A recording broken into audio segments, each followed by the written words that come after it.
All right. So, welcome to the Well Rounded Podcast, the podcast that features candid, relatable conversations with small business owners and entrepreneurs about their journey. I'm your host, Tisha Holman.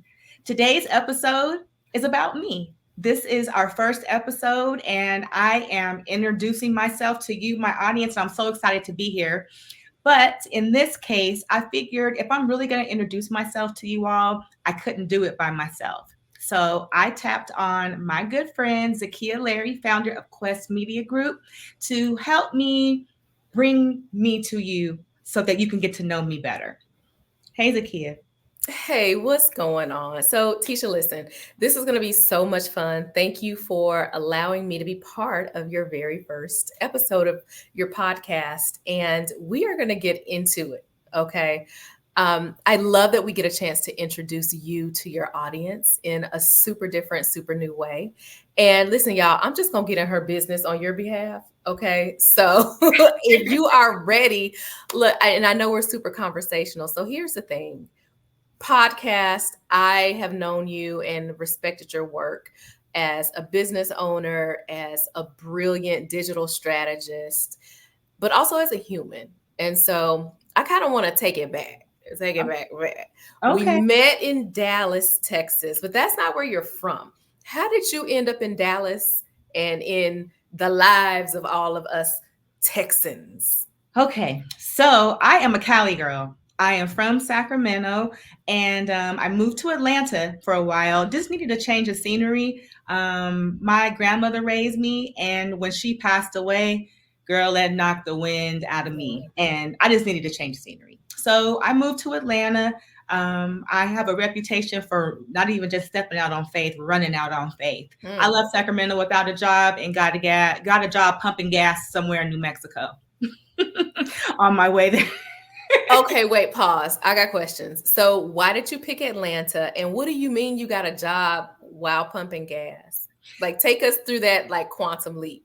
So I picked Atlanta because the change of scenery that I wanted was something that was more blackety black, just to be very honest. Yeah. California is a melting pot. Sacramento was very diverse.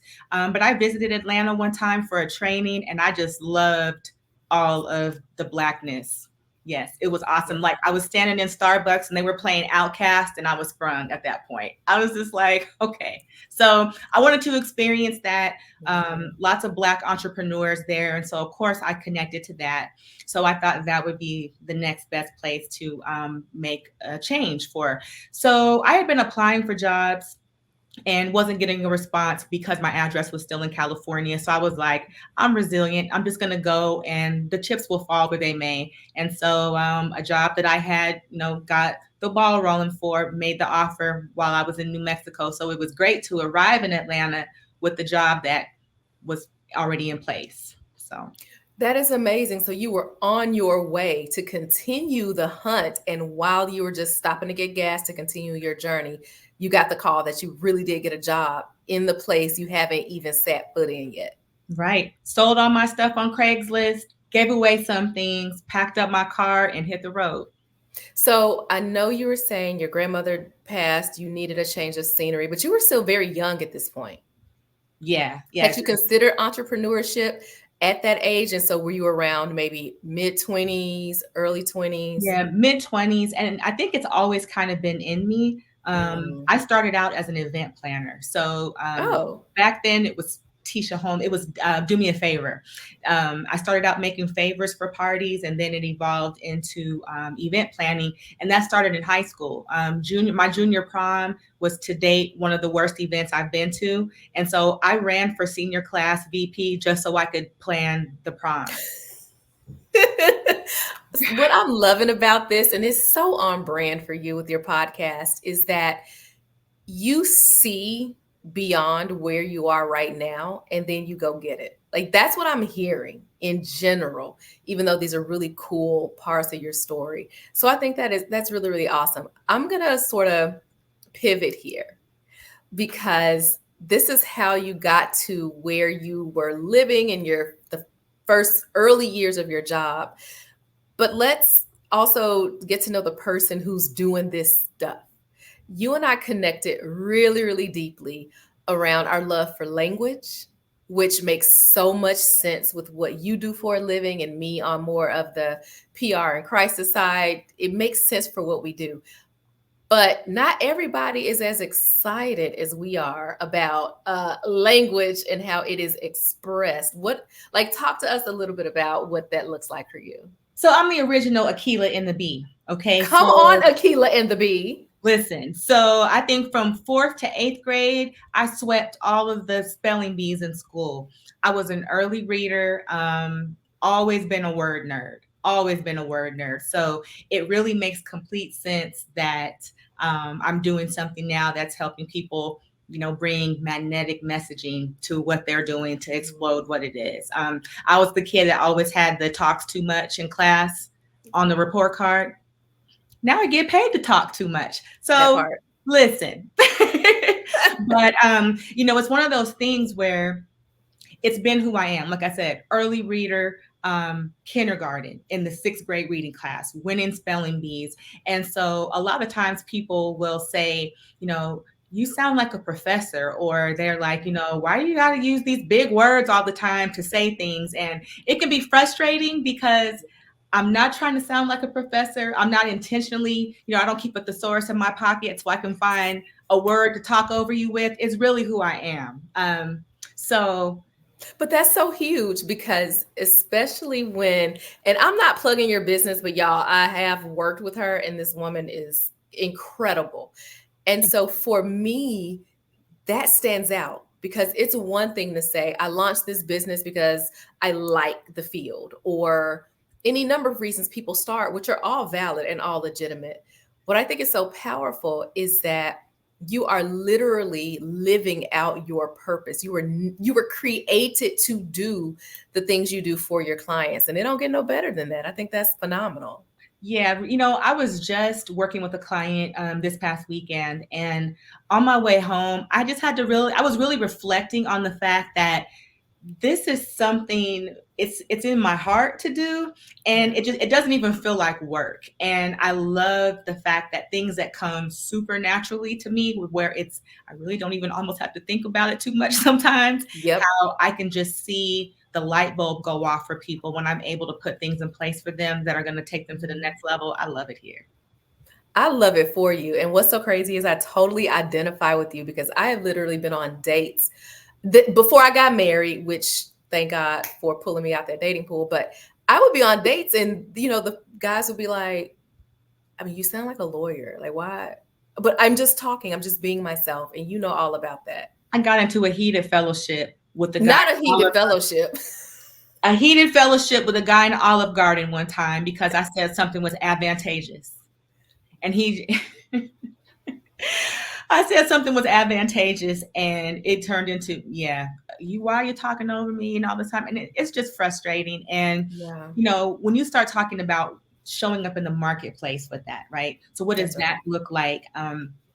Where well-rounded comes from is I've had more than a couple of people around me say, you're so cool in real life, you're funny, you're all these things, but when you start talking about your business, it just gets dry, and that's where that professor thing comes in. Mm-hmm. And it was really bothering me for a while, low-key offended because it's like, that's a big difference, right? I'm funny and down to earth and all these things. And then when I start talking about the thing that I'm really super passionate about, now you have all these negative things to say. And so for me, well-rounded is about showing, brilliance and personality can dwell together, right? That's right. And I don't have to dilute the brilliance for my personality to come through. And so this is my way of coming to a happy medium with that, because mind your business is going to be what mind your business is going to be. And as a digital marketing, brand, and social media strategist, the bottom line is that gets technical sometimes, right? And so anybody that I'm helping in that area, they're going to have to level up learning some new vocabulary and some new concepts anyway. So that is what it is. But I recognize, and I can, meet halfway, that maybe I can show a little bit more about who I am and show, different sides of me, but I'm still Tisha, and that $1 million verbiage and them SAT words are still going to rock with us even in this space. Come on, SAT words. And the reality is you want a Tisha to be able to grab the language and grab the concepts that your target audience will resonate with. And honestly, I just call it being a word nerd. And I love when you nerd out on the industry and your business and the strategy and the tactics behind what you do. I mean, if you're not nerding out on it, what are people paying you for, child? No, ma'am. I love that. Listen, I love that. and you know, one of the things I always tell my clients, which you know, I'm rebranding, and in this season of rebranding, I'm embracing a lot of the practice what I preach, put in motion what I teach philosophy right now. And one of the things that I tell people is that your messaging, everything that you put out there, it will vibe with your tribe. When you have a clear definition of who you are and who you're trying to connect with, you'll vibe with your tribe. So just like you and I connect, because we are fellow lovers of the vocabulary and word nerds, and you know, people who are communicators just by nature, you know, the people that are meant to be in my space, they'll resonate with that, and they'll draw to me. I feel like I had to learn to not be concerned about where the people who think I'm talking over their head are going. I love that. I love that. Where I want to go next is I want to really get into some of the things you've had to overcome, and it's stunning, and I think people need to hear this. I mean, but if we need to take a quick break before we get there and turn the tables, we can do that, or we can keep going. So this is the perfect opportunity. So in the Well-Rounded podcast, there is going to be a segment called Mind Your Business. Okay. And so Mind Your Business is the opportunity for my guests to share some tip, piece of wisdom, nugget that they wish they had at the beginning of their journey as an entrepreneur. So I'm going to get in that hot seat and I'm going to mind my business. The thing that I wish I knew in the very beginning of this is don't be afraid to try new things. So as much as I'm a person who, you know, I'm serial entrepreneur, sometimes there's a little bit of imposter syndrome behind that, right? Where you can get in certain environments where you're like, am I really good enough to be here? But no, like take the fear out of it.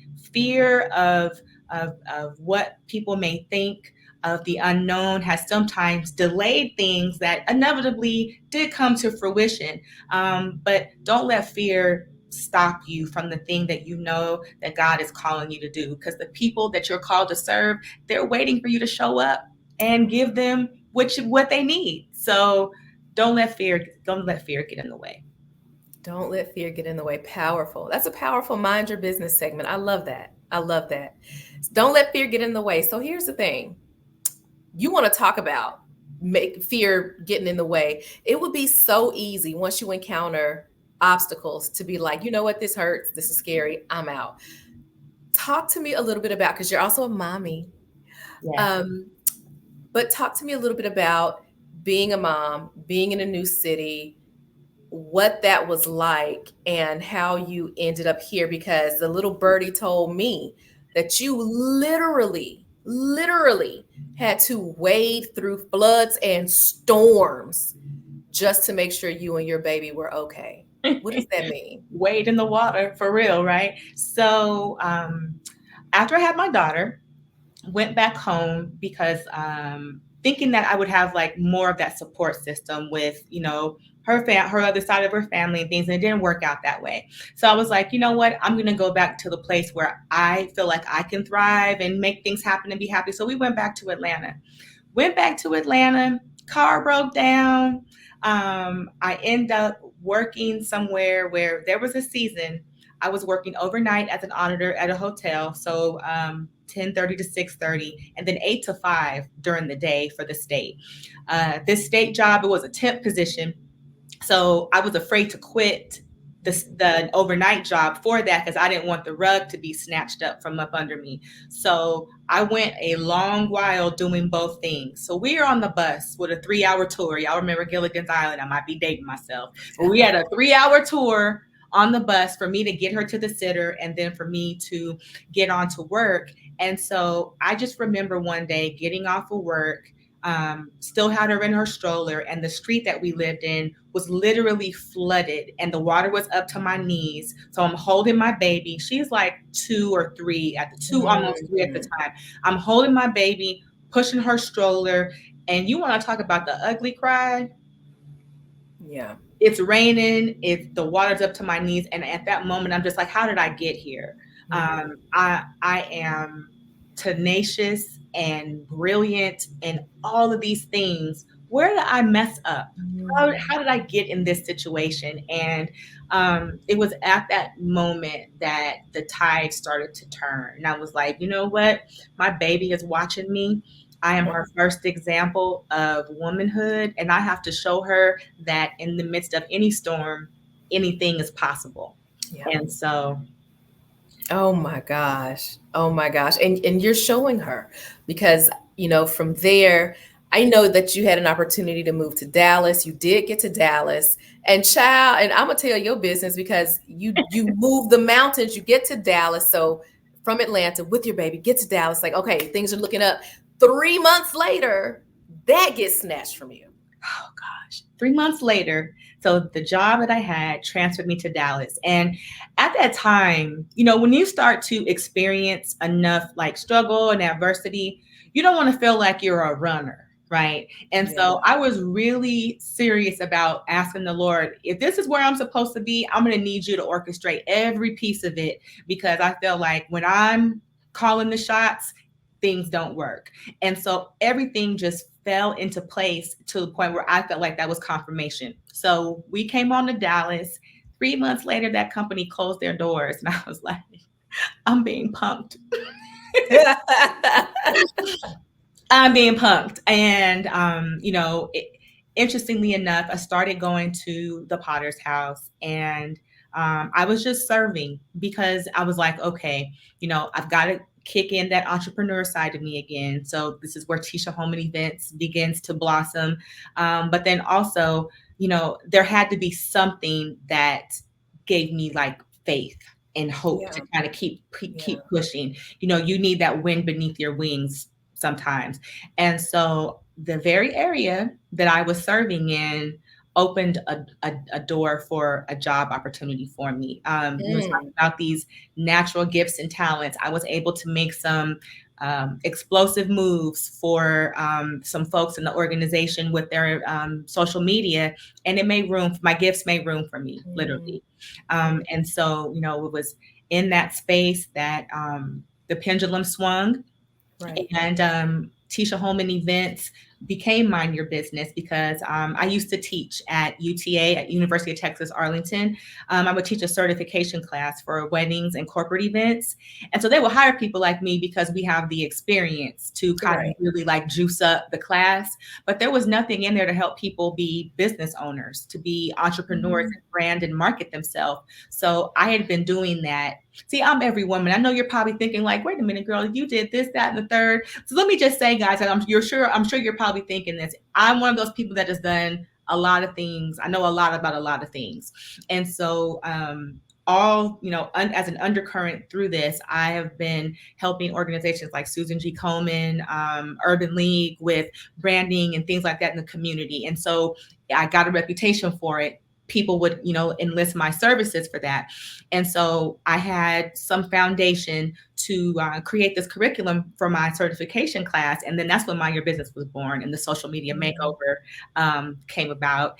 And the pendulum swung, and transparently, I was sitting in a meeting one day at work, and the CEO said, if you don't follow your dreams, somebody will hire you to build theirs. And I thought, well, what kind of fool would I be to continue to sit here and build this person's dream when I know that God has given me all this good talent? So I took the leap, and Mind Your Business has been rocking and rolling ever since. I'm about to drop my 5th book here pretty soon, and things are great. Tisha, that is so incredible. And my huge takeaway, 2 things for me. My huge takeaway is that resilience is not a destination, it happens in stages. And you chose every single day to be resilient that day. And it absolutely led here. And I celebrate you. And the last thing I want to just share, and I bet you're hearing this, the folks who are listening and watching this podcast, is that you may say, yeah, I do a whole lot of things, but see, this is my area. This is where I come in with, just that brand synergy. And what I hear, Tisha, and what I hear is that the entire time you have been a brand messaging expert, period, because you have had to brand and rebrand yourself to get to each level, and you're credentialed, and you've done it for some of the biggest names on earth, and you now have opened this up to do it for small businesses who want you to mind their business, right? And so I don't think you do a whole lot of things, ma'am. I think you do one thing really well, and that is branding for excellence. And you may do it through digital marketing or events or podcasts, but ma'am, my hats go off to you. Just congratulations on the launch of your podcast and just for who you are. Thank you. I appreciate that. And see, y'all, listen, this is why I needed somebody else to talk to me, because a lot of what I said today, I've never said on the mic before. Yeah. So I'm sitting here like, ooh, I've never said the water's up to my knees story to the people. So because I mean, like, you feel like sometimes these things are embarrassing, but it is liberating, I think, to be able to share things. And I'm trying to find my balance with that authenticity thing. I think sometimes that can be cliched and definitely overrun in narratives for different brands, but I'm happy to be showing up in this space as my authentic self. And I appreciate you so much for being the one to help me introduce myself to the world and kick off the Well-Rounded podcast with a bang. Thank you, friend. It is my pleasure, friend. Well-Rounded podcast. Let's go. All right, everybody. That's the Well-Rounded podcast. You can follow us, subscribe wherever you get your podcast. Connect with me on social media at It's Tisha Holman on social media. All right. Have a great day.